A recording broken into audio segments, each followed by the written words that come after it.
ఒక్కసారి మీరు వినాలి. ఇప్పుడు నేను చెప్పేది వినపడుతుందా? పర్లేదు, వినపడుతుంది. దేవరా సినిమాలో ఒక డైలాగ్ ఉంది.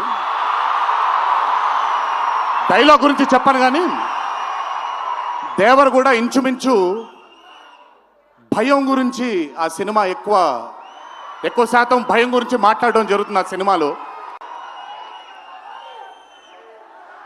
కలగనే ధైర్యం ఉండాలి. కళ కనడానికి ఒక ధైర్యం ఉండాలి.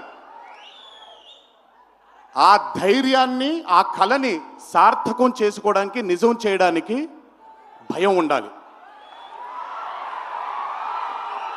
అది కుదిరితే సరిదిద్దండి, లేదంటే క్షమించండి, అంతేగాని నేనున్నానని గుర్తించండి. ఇక్కడ మీరు ఐఎమ్ టెలింగ్ దట్. పోలే అద్దరు పోలే.